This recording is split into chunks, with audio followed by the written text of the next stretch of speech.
Olá, seja bem-vindo a mais um programa Viva Bem. Se você está nos acompanhando, muito obrigada pela sua audiência e se é a sua primeira vez aqui, seja muito bem-vindo. O nosso programa, o tema dessa semana é a doação de órgãos e daqui a pouquinho a gente vai ter uma convidada muito especial, como toda semana, mas a dessa semana é a assistente social Theo Mariana. Ela vai tirar todas as dúvidas sobre a doação de órgãos. Mas antes, a gente vai para o quadro Mais Ação. Pode passar.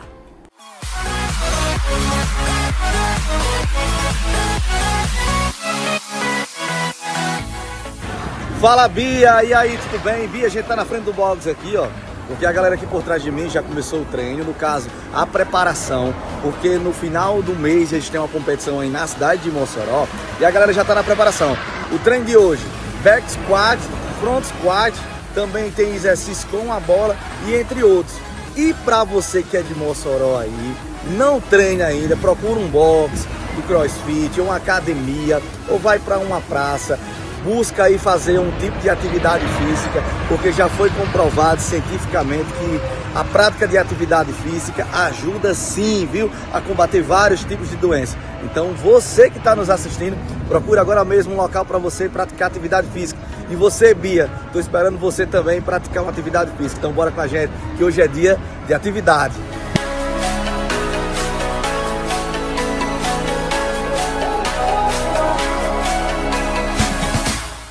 Lembrando que se você quer aparecer aqui na telinha do Canal 10, manda o seu vídeo praticando algum tipo de exercício físico, o que você gosta de fazer na sua casa, para o número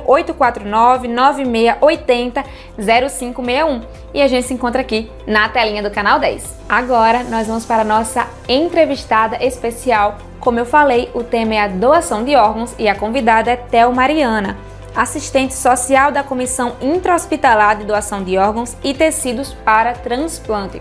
Vamos tirar todas as dúvidas sobre esse tema que é muito importante e também tem a campanha da doação de órgãos agora em setembro. Vamos conferir essa entrevista.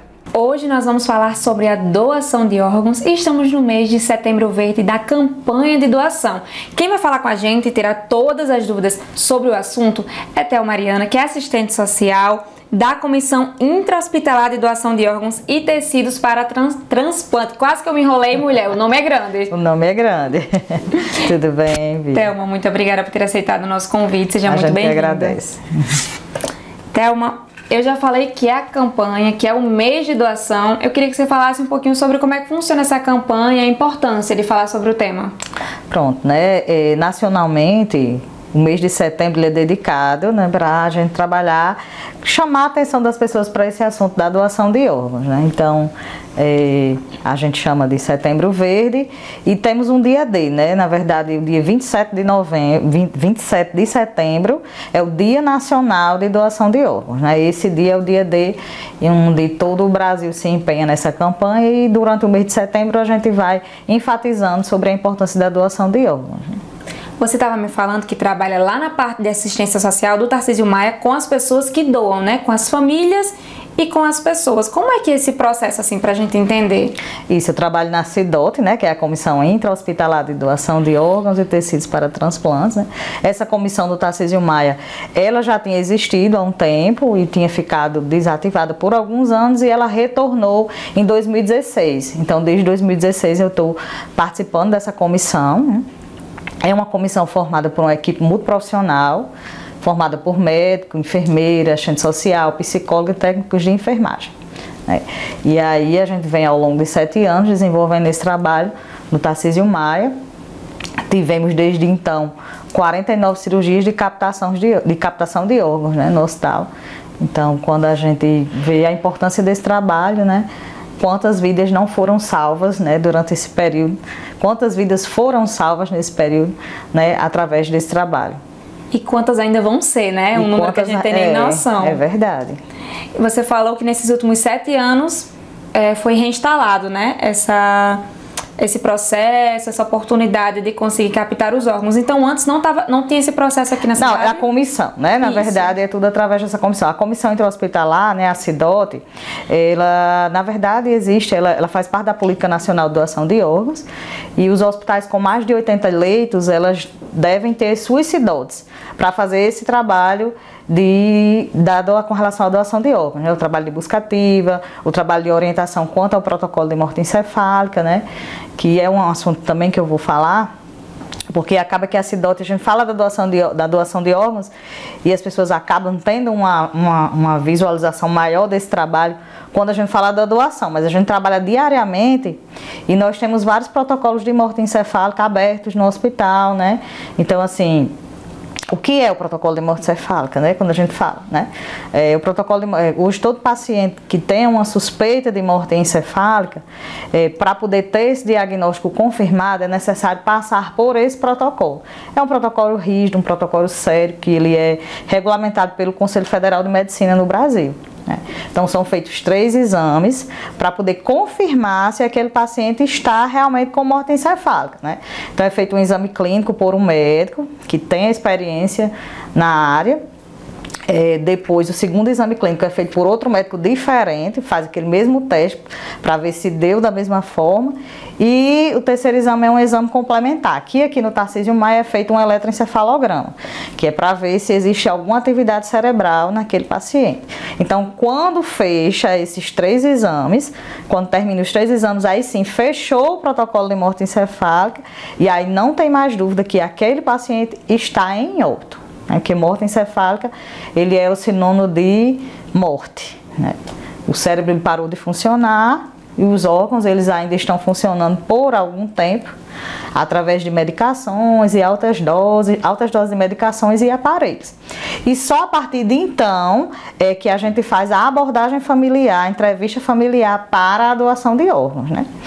Mas também nós, nesses protocolos de morte encefálica, que são abertos diariamente, assim, constantemente no hospital, existem também aqueles pacientes que não são, que tem alguma doença de base que contraindique a doação. Mesmo assim, a CIDOT, ela dá assistência tanto aquela família como aquele protocolo, orienta a equipe com relação ao protocolo, participa das etapas na questão de orientação e também dá apoio à família, mesmo não fazendo a abordagem para doação, porque, por exemplo, aquele paciente pode ter uma neoplasia maligna ou algum tipo de doença de base que já contraindique a doação, entendeu? Então, assim, a gente participa de todo o processo, não só também quando o paciente é doador. Mesmo a gente sabendo muitas vezes que aquele paciente não é doador, a gente participa do processo todo. É um processo muito delicado, né? Então, que bom que vocês estão prestando essa assistência para a família, né? Sim. Que passa por isso. Você falou que tem alguns casos que o paciente não pode ser doador. E quais são os casos que ele pode? O paciente precisa deixar em vida que queria, ou só a família dizendo sim, que aceita? É possível doar os órgãos? Então, a legislação brasileira diz que só a família pode autorizar a doação de órgãos. Então a gente recebe várias pessoas, várias perguntas nesse sentido, né? De perguntas se você, mas e se eu for no cartório e registrar dizendo que eu sou doador? Minha vontade não tem prevalência, né? Assim, quando acontece, a legislação diz que é só a família quem pode autorizar. Mas é claro que se você em vida expressou a sua vontade de ser doador, já dizia a sua família, ou mesmo preencher um documento e a sua família tem acesso a isso, a família, né, vai se sentir mais confortável, digamos assim, naquele momento difícil, porque também é um momento difícil para a família decidir, né? Então, naquele momento que a família recebe a notícia da morte do seu ente querido, é também naquele momento que a família tem que decidir sobre a doação de órgãos, né? Então, assim, quando já se conversou isso em vida, quando ela sabia que você tinha esse desejo em vida, que você falava sobre isso, fica mais fácil para a família decidir também para atender ao seu pedido, né? Atender esse seu último desejo, né? Digamos assim. E quais são os órgãos que podem ser doados aqui no Tarcísio Maia? Aqui no Tarcísio Maia, a cada paciente, dependendo das condições desse paciente, né, podem ser retirados, né, doados até 6 órgãos, que são as 2 córneas, os 2 rins, o fígado e o coração, né? Cada órgão desse indo para uma pessoa. Então, através de um paciente, até 6 pessoas podem ser salvas com a doação de órgãos. Que trabalho maravilhoso, né? É verdade. É muito delicado por precisar falar com a família, mas são muitas vidas que são salvas. E é um momento muito, muito delicado e assim, muitas famílias, elas se sentem nesse momento, né? Ela é como se fosse um alento, né? Para ela, de tanto sofrimento, né? Naquele momento, como se fosse conforto para ela naquele momento. De que ela saber que o seu ente querido, que os órgãos dele não vão poder salvar a vida dele, mas vai poder salvar a vida de outras pessoas, né? Então assim, a gente recebeu já vários relatos de famílias depois do processo que nos conversam conosco dizendo isso, desse conforto que sentiu, em saber que essa pessoa está, um pedaço dele está vivo em alguém. Algumas famílias, algumas perguntas que são feitas, inclusive pela família na hora da entrevista, e muitas pessoas perguntam se pode conhecer o receptor, né? Posso conhecer esse receptor? Eu posso saber para quem vai ser doado o órgão do meu filho, por exemplo? Mas aí também a legislação, ela não autoriza que as famílias tenham esse acesso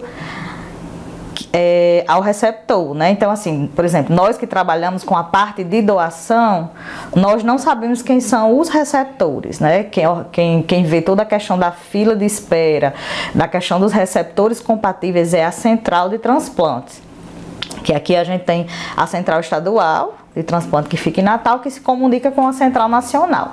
Então são eles quem gerenciam essa questão dos pacientes e nós trabalhamos até a parte da captação, mas quem é o receptor a gente não sabe. Porém, essa mesma curiosidade, essa mesma vontade de conhecer que a família doadora tem, os receptores também têm, né?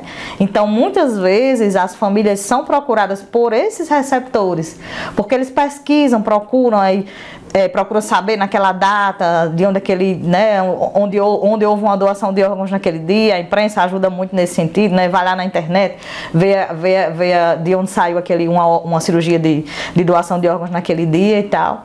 E muitas famílias, algumas famílias já nos relataram que tiveram contato com receptores dessa forma, né? O próprio receptor entrando em contato com eles. E aí eles ficam maravilhados, né? Em ver como a doação de órgãos, ela salva a vida, né? Como a doação de órgãos é um ato bonito, né? É um ato realmente de amor e fé. Você doar, né? Doar uma parte do seu ente querido para alguém que você não sabe nem quem é. Então, a gente tá falando que não é vocês que cuidam dessa parte da doação, assim, quando já vai pro receptor. Mas esse receptor pode ser de qualquer lugar do Brasil ou seria somente do nosso estado, talvez? Não, a fila, ela é a fila nacional, né? Assim, porém, os estados têm também as suas filas.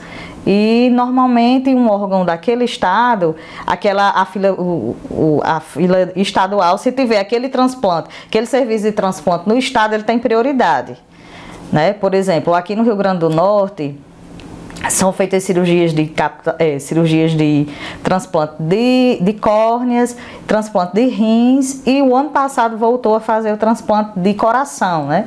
Que tinha passado 10 anos o estado sem fazer transplante de coração, e esse serviço voltou no estado o ano passado. Então isso tem uma prioridade. Se tem aqui no Rio Grande do Norte um paciente que seja compatível com o paciente aqui de Mossoró, né? Então quando tem a cirurgia, na hora a central quem vai organizar isso, mas normalmente, se for compatível, a prioridade é para aquele paciente que seja dentro do estado, até pela questão também de logística de transporte, né? Porque tem todo um tempo para aquele órgão chegar em perfeito estado para ser colocado no receptor. Então, quanto mais próximo, né? Quanto é uma logística de transporte também, é mais fácil de conseguir que aquele órgão chegue em um bom estado. Mas tudo segue a fila, né? Nós já tivemos órgãos daqui de Mossoró que foram enviados para Brasília, foram enviados para o Rio de Janeiro, foram enviados para outros estados mais distantes, não ficam só dentro do estado. Transplante de fígado, por exemplo, que o Estado não tem, né? Então, os fígados que são, os órgãos de fígado que são retirados aqui, são doados aqui no Tarcísio Maia, normalmente não ficam dentro do Estado, né? O Estado mais próximo que a gente tem, que faz o transplante de fígado, é no Ceará. Então, muitos vão para o Ceará, mas também já foram para vários outros lugares, né? Recife, enfim. Imagino que então seja um pouco mais difícil encontrar a família do receptor, né? Por causa da distância, mas eu tenho certeza que quando a gente quer encontrar, a gente quer agradecer, sempre dá um jeito, né? É verdade. As famílias, os receptores, como eu digo, muitas vezes entram em contato. Agora a gente vai para um rápido intervalo e daqui a pouquinho a gente volta a nossa conversa. Você não pode perder. Daqui a pouquinho a gente volta.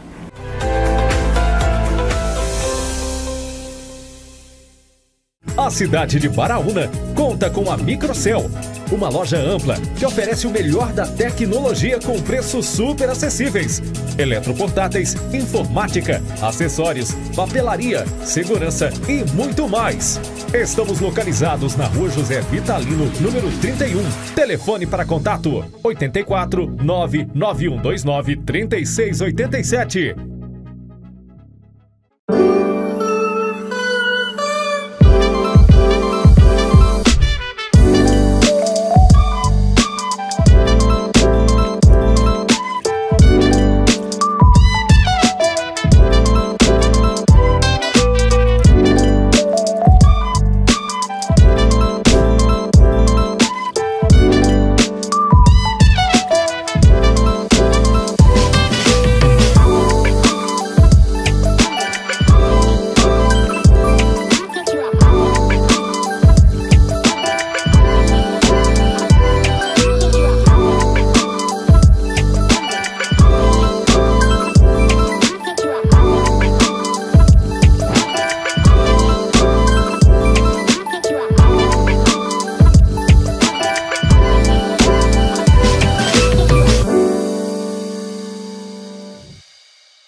Jornalismo levado a sério, feito com responsabilidade.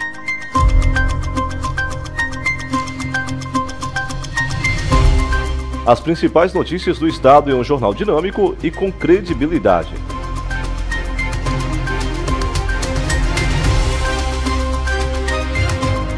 Para ficar bem informado do que aconteceu no dia, de segunda a sexta, das 6h30 às 7h da noite, Telenotícias da Telecab Canal 10. Essa semana, o Por Acolá desembarca em Porto do Mangue.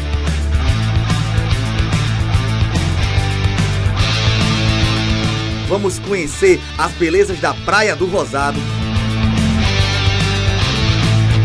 as histórias de um povo de fé e trabalhador e se aventurar com a 4ª regata de jangadas. A gente se encontra sábado, a partir das 14 horas. A vida se move rápido. A internet de fibra se move mais rápido. E com mais conexão, você tem mais experiências. Conheça os novos planos Telecab e tenha mais velocidade. Mais conexão, mais possibilidades. Mais perto de você, Telecab.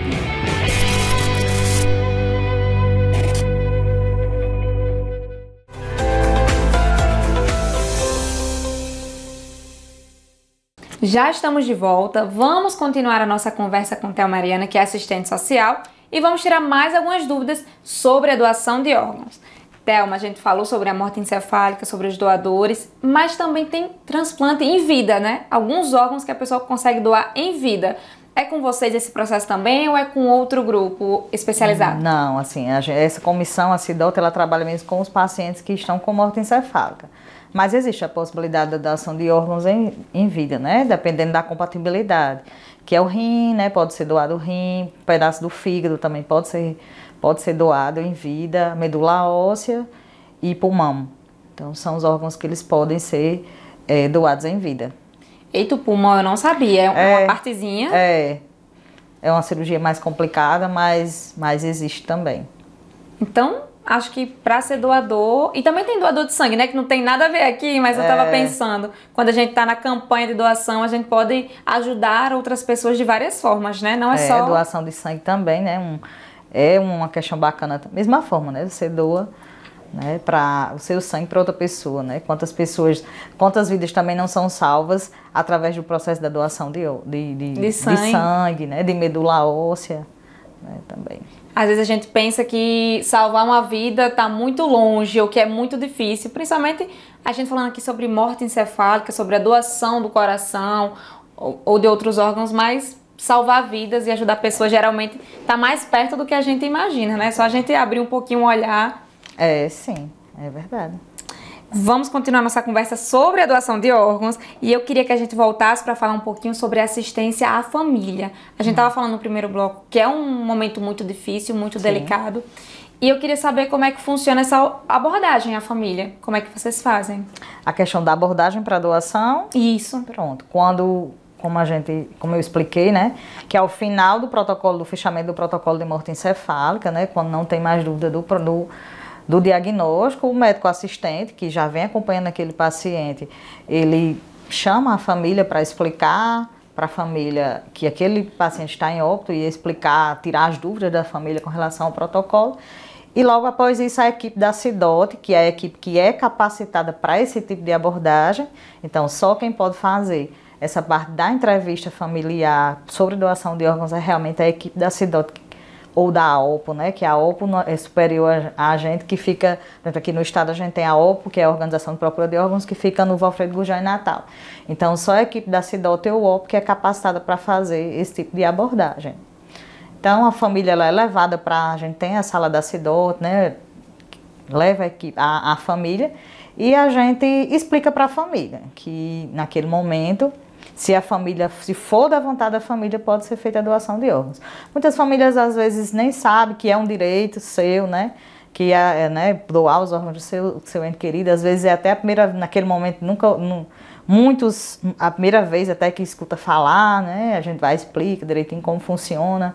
Outros, como já vem acompanhando o processo do protocolo, às vezes já estudou, já olhou na internet, já sabe de tudo. Muitas vezes a família já sabe, não, a gente já conversou. Muitas vezes quando a gente chega para abordar a família e dizer que existe essa possibilidade, não, a gente já conversou e já decidiu, entendeu? Então assim, e a gente tá ali para apoiar e decidir, ou apoiar e respeitar toda e qualquer decisão da família.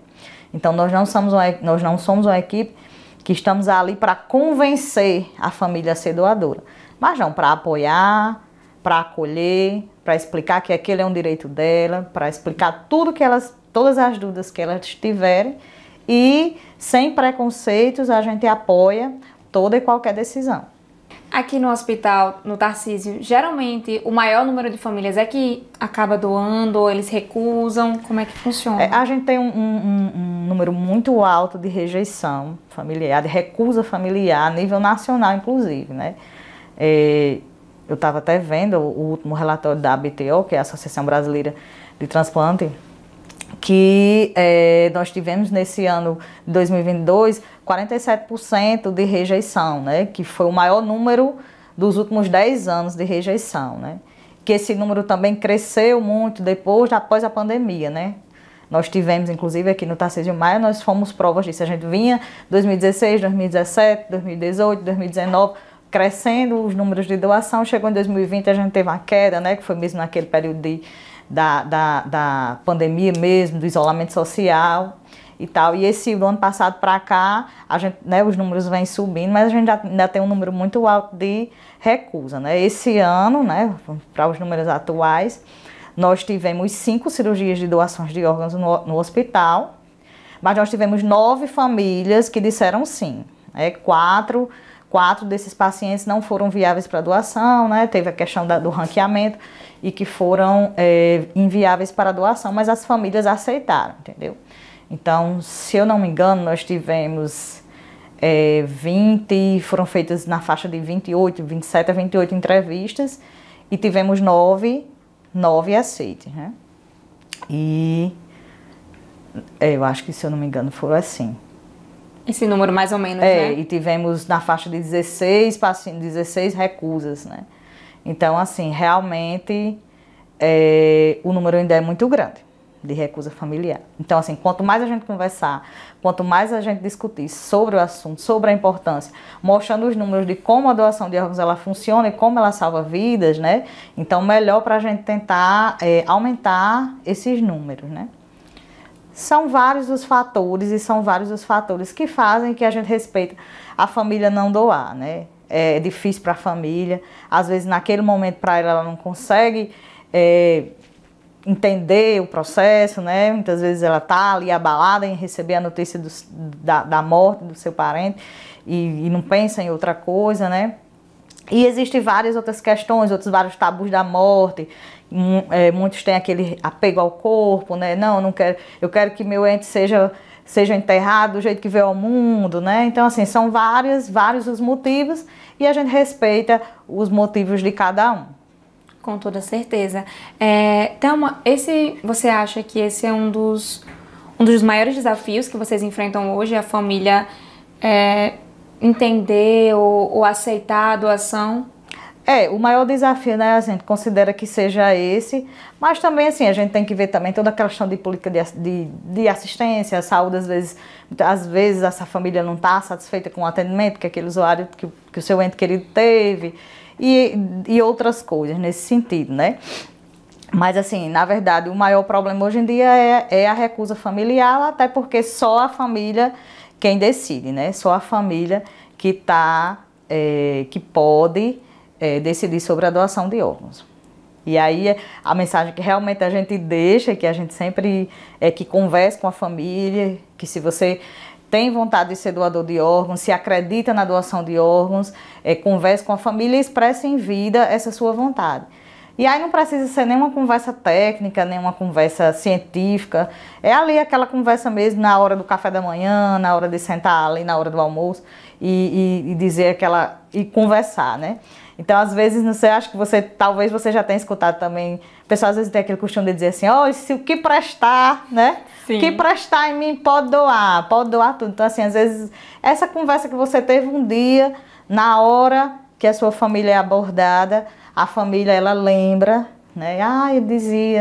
Ele dizia isso, que queria ser doador, que podia doar o que prestasse, né? Assim, porque às vezes é o termo, né, que as pessoas usam assim, sim, informal de dizer. E aí, através de uma simples conversa assim, né, pode salvar várias vidas, né? Então, como é importante você falar e expressar esse seu desejo em vida. Sim, vamos expressar nosso desejo em vida, pessoal, para salvar muitas outras. E falando, né, como a gente está discutindo aqui no nosso programa, com palestras que a gente vai desmistificando, né, levando informação para as pessoas entenderem como é que funciona. Isso. Quanto maior o conhecimento, melhor, né? Então, aquela família que ela conhece todo o processo, né, que ela é ciente de tudo, então é mais fácil daquela família ela aceitar a doação de órgãos, né? Então, assim, ela é informada de tudo, né, a família. Então, a partir do momento que existe a suspeita da morte encefálica, a família já vai sendo informada, feito os exames, primeiro exame, segundo exame, a família o tempo todo acompanha, né? Então, quando aquela família está acompanhando aquele processo e entende bem o processo, então é mais fácil dela realmente aceitar a doação de órgãos, né? Nós estamos chegando no fim da nossa entrevista, mas já que é o mês de campanha de doação, eu queria que você falasse um pouquinho se tem programação para o pessoal continuar mais informado e a gente sempre aprender sobre o tema. Pronto. Nesse mês de setembro, né, a gente está em campanha e lá no hospital a gente está fazendo esse trabalho, né, mostrando a importância da doação de órgãos, indo a vários meios da imprensa, né, redes sociais, e também estamos fazendo trabalho de sensibilização, né. Amanhã, no domingo, vai ter um momento no Parque Municipal, a partir das 7 horas da manhã. No outro domingo também vai ter na Rio Branco, na Avenida Rio Branco. E no dia 27, que é o Dia Nacional, né, de Doação de Órgãos, nós vamos estar fazendo uma sensibilização dentro do hospital, né? E durante todo o mês a gente vem trabalhando, indo a diversos locais, falando sobre a importância da doação. No domingo, no parque é aberto para todo mundo, e na Rio Branco também? Sim, na Rio Branco também. A gente vai fazer esse trabalho de sensibilização, panfletagem, distribuição de camisetas, um momento de interação com a população, para também tirar dúvidas, né, e conversar sobre a importância da doação de órgãos. Então tá aberto para todo mundo está convidado para participar aí dessas atividades, da campanha que vai acontecer ao decorrer do mês. Para a gente encerrar, Thelma, muito obrigada por ter aceitado o nosso convite. Foi um prazer e eu aprendi muito. Que bom, a gente que agradece pela oportunidade e pelo espaço, né?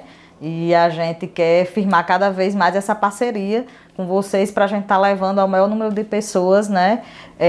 Falar ao maior número de pessoas sobre a importância da doação de órgãos e sobre como esse trabalho funciona, como esse trabalho salva vidas e como é importante e como é bonita a questão da doação de órgãos, né? Você doar os órgãos do seu ente querido para alguém que você não sabe nem quem é. E a última mensagem que eu deixo é que se você quer ser um doador de órgãos, converse com sua família, né? Que essa simples conversa pode salvar várias vidas. E aí, pessoal, vocês aprenderam muito? Porque eu aprendi muito. Eu não sabia que funcionava assim no nosso estado do Rio Grande do Norte. E eu vou logo avisando a vocês, como a Thelma falou, já deixa avisado com a sua família que você quer ser um doador. E se você ainda não quer, dá uma pesquisada, dá uma estudada, que a gente consegue salvar vidas de muitas formas. Às vezes a gente pensa que super-herói é só no gibi, é só no filme que a gente assiste no cinema, mas a gente consegue salvar vidas de várias formas. Como eu falei, dizendo que você é um doador de órgãos para sua família, doando sangue e várias outras formas, nós podemos transformar o mundo, transformar a vida de várias pessoas. Então dá uma estudada, dá uma pesquisada sobre o assunto, participa de toda a campanha que a Thelma falou, como amanhã no domingo no Parque Municipal aqui em Mossoró, para a gente se informar e já deixar nossa família toda avisada.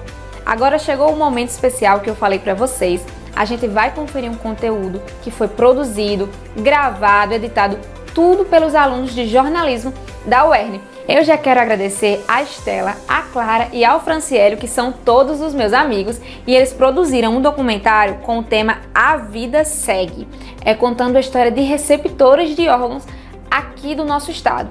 É muito emocionante, eles arrasaram nessa produção, nesse documentário, e eles produziram tudo em uma disciplina. Então vamos conferir esse conteúdo, que tá muito bonito, e pensar que os alunos da UERN já saem todos preparados, viu? Vamos dar uma olhadinha.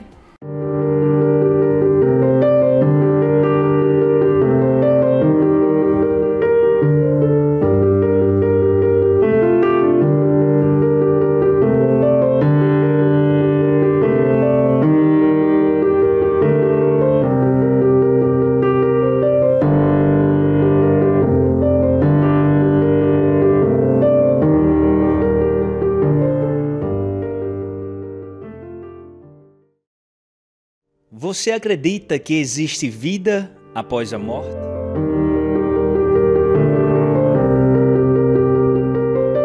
Sim. E de que forma você acha que existe essa vida? De que forma? Eu acho que é com a vida que você conduz por aqui, entendeu? Se boas coisas, vai ter boa vida. Se aí o atropelo vem depois após a morte, né? Eu acredito que a vida após a morte é lá para Deus. Quem vai viver para Deus não vai viver para o mundo. Eu acredito assim. Sim, eu acredito. Eu acredito sim, porque eu creio que a gente não veio aqui para essa terra para viver só isso aqui e depois acabou. Não, eu creio que depois da morte existe sim ainda uma vida em algum outro lugar. Eu acredito nisso. Você acha que a morte pode dar vida a outra pessoa aqui na Terra?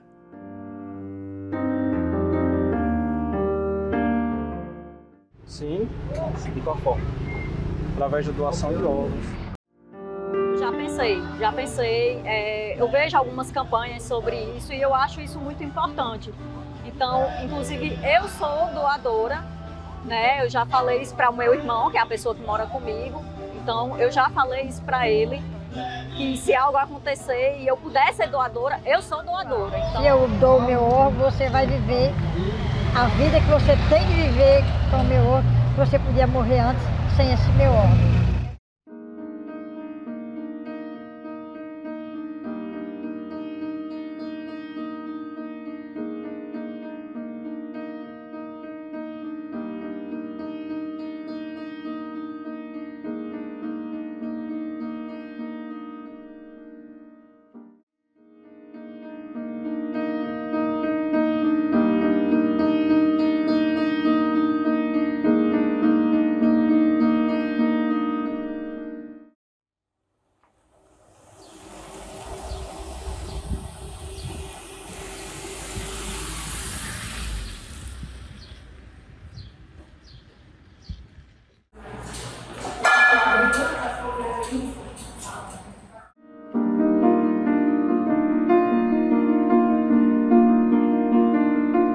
CIDOT é Comissão Intra-Hospitalar para Doação de Órgãos e Tecidos para Transplante. Né? Existe uma portaria que diz que a partir de tantos leitos, cada hospital deve ter uma CIDOT. Por quê? Além da questão da doação, existe a questão de fechar os protocolos de morte encefálica, né? Que independente de doação é preciso que se saiba o motivo da morte daquele paciente. E aí é importante o nosso trabalho também junto a isso, tanto o trabalho educativo junto à população, para falar de quantas pessoas existem nas filas. Muitas pessoas no Brasil, são mais de 40 mil pessoas aguardando um órgão, né? E geralmente as famílias, quando elas doam, elas relatam que ficam mais tranquilas, elas são mais confortadas com essa morte. A família é sempre soberana, é importante que haja consenso familiar, inclusive se 3 pessoas da família quiserem, uma não quiser, não tem doação. Então a gente não insiste a esse ponto, a gente explica, coloca, sensibiliza, mas na hora que a família responde, a gente não fica, para não constranger, para não acabar transformando isso numa celeuma, numa coisa que vá levar a família a se desentender, sabe? Então a gente sempre coloca, é um ato de amor, então é importante que todos estejam de acordo. Se alguém não está, não tem problema, aceitamos do mesmo jeito que a gente aceita o sim, aceita o não, sem problema nenhum.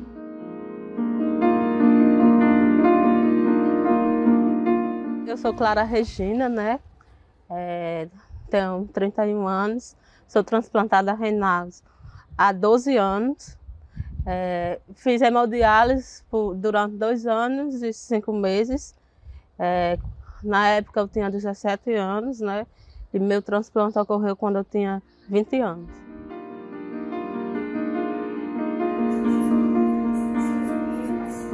A hemodiálise, ela é um tratamento que, quando o paciente ele já tem insuficiência renal crônica, né? Então eles precisam fazer para até continuarem vivos, né? Não é uma coisa que eles escolhem. Hoje eu quero ir, hoje eu não quero ir. É uma condição realmente de vida. Minha rotina no início foi bem complicada, né?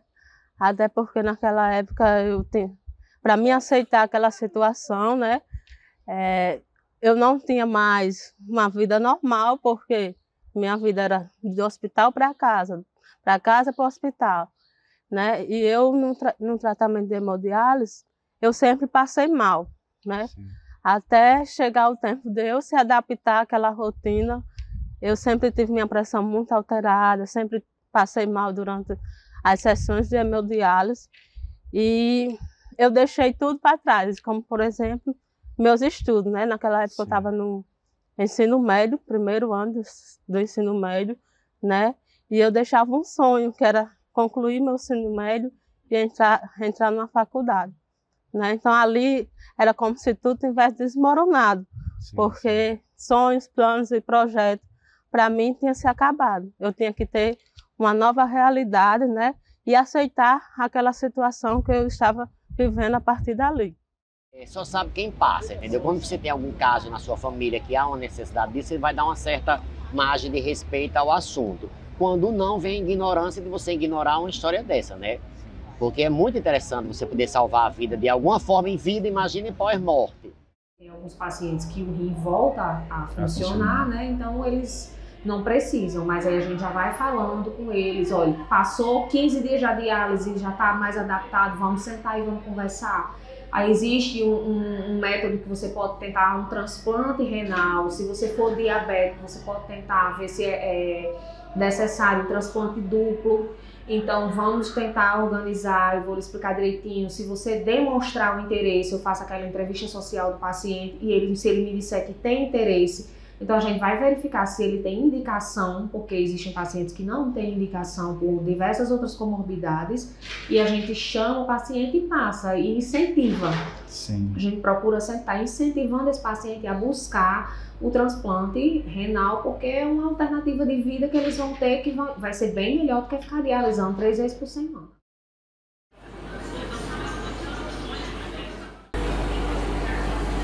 Tudo bem, dona Salete?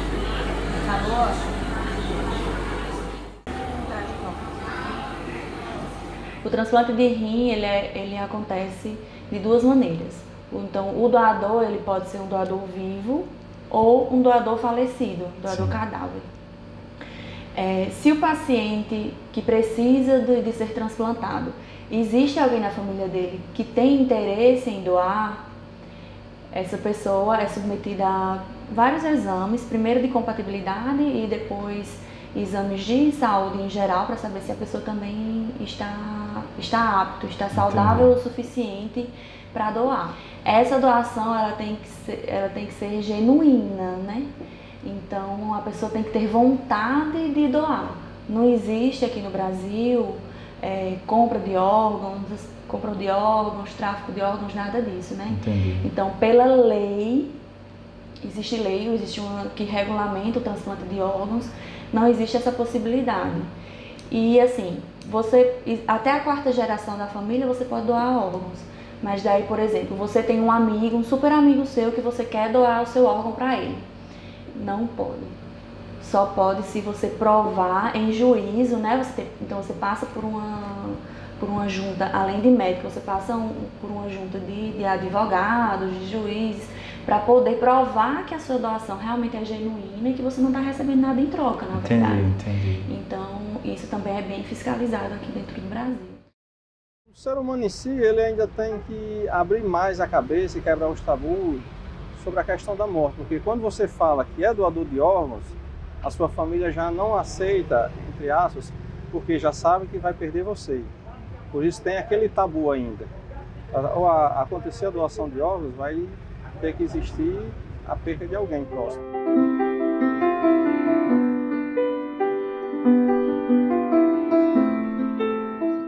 Eu me chamo Valdemir Cosme Júnior, tenho 39 anos de idade, sou pai de Matias e de Sara, sou esposo de Stephanie, sou filho de Dona Branca, seu Valdemir, sou irmão de Patrícia e sou amigo de alguns e sou fiel a Deus e aos meus amigos, às minhas amigas, aos meus propósitos, aquilo que eu acredito. Sim. A doação de órgãos, ela é salvífica, porque quando você consegue transformar dor em doação, você consegue ressignificar uma história, né? Meu pai, Valdemir Cosme da Silva, no ano de 2005, ele faleceu. Ele era paciente renal crônico, fez hemodiálise durante quase 10 anos e em outras complicações de saúde, infelizmente, ele veio a falecer. Sim. Em abril daquele ano. Ano passado, alguns meses, já no mês de dezembro, ainda era muito recente ainda tudo aquilo que estávamos vivenciando. E era próximo ao Natal, véspera ali, acho que dia 23 ou até dia 22, né? Bem próximo de dezembro daquele mesmo ano de 2005. E eu recebo uma ligação. E do outro lado da linha, a voz fala comigo, me desejando bom dia e querendo falar com o Valdemir. E eu cumprimentava e só perguntava qual era, com quem ele desejaria falar. Porque existiam dois, um não mais ali. E eu expliquei isso para aquela ligação. Olha, você precisa me dizer qual deles, porque Valdemir Cosme da Silva, ele não está mais aqui conosco. Mas se for Valdemir Cosme Júnior, sou eu. A voz tende a tornar a repetir. Como você se chama? Eu disse, me chamo Valdemir Cosme Júnior. Sim. Afinal, com quem é que você deseja falar? Aí ele diz, é com você mesmo, meu irmão. Houve um silêncio naquele momento. Uma voz que eu não conhecia me chamando de irmão. Eu permaneci em silêncio e o outro lado também acho que foi muito impactante para ele. Sim. E aquela voz tornava a indagar. Eu preciso de um tempo para lhe contar uma história. Você pode me dar 5 minutos, aí em seguida eu me apresento para você quem eu sou e por que eu estou procurando Valdemir. Sim. E eu permaneci em silêncio como se fosse uma forma de aceitação daquela proposta que ele havia me feito. E do outro lado da linha estava uma pessoa do sexo masculino de 42 anos de idade que era um profissional liberal, tinha uma carreira consolidada, família bem estruturada, mas que havia passado por um problema de saúde. E esse problema de saúde havia afetado a sua visão. e uma doença degenerativa que acabou tendo como o ponto ápice, realmente ele ficou sem enxergar. E o fato dele ter ficado sem enxergar foi muito prejudicial, não só para a carreira profissional dele, mas como nos outros âmbitos da vida. E ele foi muito enfático, muito incisivo em contar essa trajetória, porque ele falava que ele acabou profissionalmente sendo muito prejudicado, então ele teve a vida parou. E ele teve que abrir mão da sua casa própria, teve que abrir mão do seu carro, teve que abrir mão da vida comum que ele estava habituado a vivenciar. E passou, ele retornou, ele teve que voltar para a casa da mãe, junto com a esposa e com a filha. E tudo aquilo é como se ele me contasse que viesse de uma decrescente, de um problema muito sério que ele não estava conseguindo lidar. Mas o pior de tudo é que ele havia perdido o que para ele era mais precioso, que era enxergar o sorriso da filha dele. Então, naquele momento, ele me chamou de irmão e ele agradeceu porque naquele Natal ele ia ter o maior presente que ele tinha imaginado na vida dele, que poderia ser ver novamente o sorriso da filha dele. Até então eu não tinha conseguido entender, ainda raciocinado a história, porque você recebe uma ligação e recebe um volume de informação e você fica tentando pontuar, fazer os elementos que cheguem até a confirmação da informação. Então ele me explicou: eu estou chamando você de irmão, porque por meio de um gesto, de uma doação que vocês fizeram através das córneas do seu pai, eu estou aqui hoje levando até você o meu agradecimento por vocês, a sua família, terem me dado a dignidade de conseguir enxergar o sorriso da minha filha novamente. Aquela vida que foi seu parente, que foi uma pessoa que tanto você amou, ajudar outra pessoa, aquela pessoa vai ser o resto da vida grata por esse ato de amor, né, de solidariedade ao próximo. Porque, como diz, né, aqui na minha camisa, a vida segue, né? Por mais que aquela pessoa tenha falecido, você doando, a vida de um próximo vai seguir. Então foi aí que meio que a ficha caiu, que naquele momento volto a abril, volto à data do falecimento do nosso pai, que mesmo diante de toda a dificuldade, de toda a dor e de todo o sofrimento, nós conseguimos por algum momento parar ali, raciocinar e entender de que o nosso propósito vai além dessa dor, o nosso propósito vai além daquele momento que aparentemente todas as circunstâncias nos levam a acreditar que a morte alcançou o seu ápice. Então a gente consegue ressignificar isso tudo e entender que a nossa oferta de vida, o doar-se, o servir, vai muito além daquelas barreiras que por vezes nós colocamos ali, e essas barreiras nos fazem apenas olhar para o nosso próprio umbigo e entender que nós somos plurais, que nós estamos aqui exatamente para servir. Então, naquele Natal foi muito especial, porque foi o primeiro sem o meu pai, mas a grande graça e a misericórdia de Deus me fez entender de que momentos assim podem outras famílias também serem alcançadas fazendo essa oferta, fazendo essa doação. Costumo dizer que eu tenho uma nova vida, né? Novas oportunidades surgiram, como eu falei no início, né?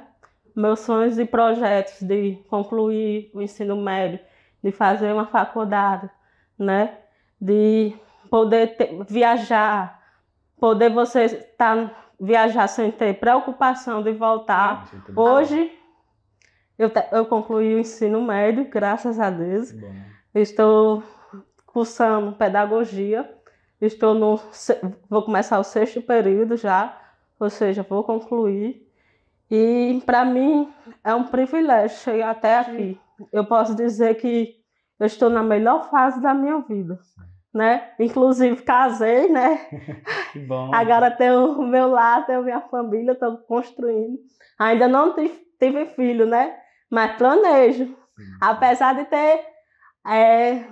tenho que fazer o procedimento para poder engravidar, mas eu já disse que arriscaria, né? Então, assim, meu próximo sonho, projeto, depois que terminar a faculdade, é um dia engravidar. A vida pode continuar após a morte. Basta você dizer um sim, né? Basta você dizer, eu quero ser doador de órgãos.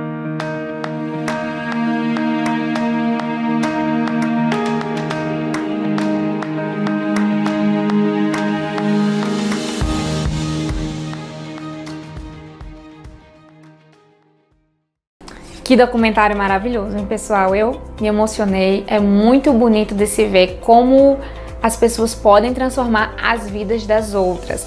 Agradecer mais uma vez a Clara Fonseca, Estela Vieira e Franciélio Gomes que cederam esse documentário maravilhoso. Meninos, vocês arrasaram. E muito obrigada por ter tido a oportunidade de passar esse documentário para vocês em casa e conhecerem a história maravilhosa de todas essas pessoas que foram receptoras da doação de órgãos. E claro, agradecer a você em casa que está sempre nos acompanhando e não perde um programa Viva Bem. Muito obrigada, pessoal. A gente vai se despedindo aqui, mas no próximo fim de semana a gente se encontra, viu? Um bom fim de semana, aproveita para descansar, que segunda-feira já começa tudo de novo. Pessoal, um abraço, muito obrigada e até mais.